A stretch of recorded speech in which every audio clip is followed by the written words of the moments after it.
avec un réel plaisir que je prends la parole aujourd'hui en cette soirée dédiée à celles et ceux qui portent en nous la générosité, la patience et l'espoir. Je vous nomme les parents de World Vision France.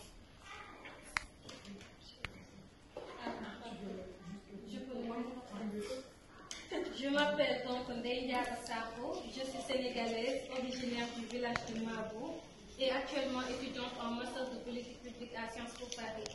Mais ce que je voudrais partager aujourd'hui, ce n'est pas mon parcours académique, c'est avant tout une histoire de transmission, d'engagement et de transformation. Une histoire dans laquelle World Vision a joué un rôle fondamental.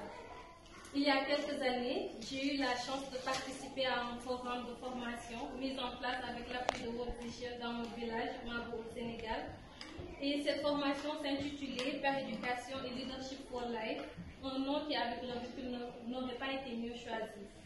En effet, cette formation s'adressait à de jeunes leaders potentiels, à nous les pères éducateurs, afin de nous outiller pour agir auprès de nos semblables, c'est-à-dire les autres jeunes, dans nos propres communautés.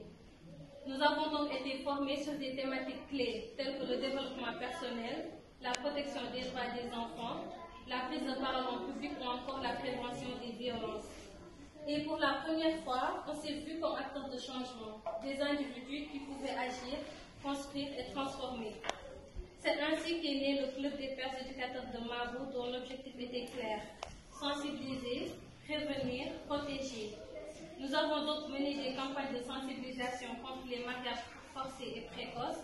Nous avons aussi organisé des rencontres avec les parents, les chefs religieux et les enseignants pour discuter du droit des filles d'aller non seulement à l'école, mais aussi d'y rester. Et nous avons également saisi les opportunités offertes par les médias. Nous avons participé à des émissions radio et de télévision, diffusant des messages clairs et accessibles à tous.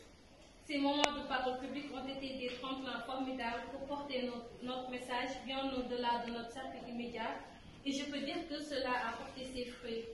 Et je suis aussi fière de dire que nous sommes allés plus loin. Et avec l'appui de World Vision, nous avons produit un clip musical nommé Karange Khaleyi, expression wolof qui signifie protection des droits des enfants. Et je voudrais aussi, à travers ce discours, saluer les effets concrets du programme de parrainage de World Vision. Même si je n'ai pas été personnellement parrainée, je peux témoigner de mes propres yeux de l'impact que cela a eu sur les enfants. Puisque grâce à leurs parents, ils ont pu aller à l'école avec des fournitures complètes et surtout grandir dans un environnement où l'on croit à leur avenir. Et je pense que c'est cela, au fond, la force du programme de parrainage. Ce n'est pas seulement une aide matérielle, c'est un acte de foi. C'est dire à un enfant, je crois en toi, je suis là, quelque part dans le monde, pour t'accompagner. Et cela, ça change tout.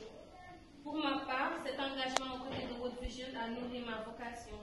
C'est ce qui m'a poussé à poursuivre des études en politique publique et à comprendre en profondeur les mécanismes de la solidarité, de la gouvernance, de la justice sociale. Car mon rêve à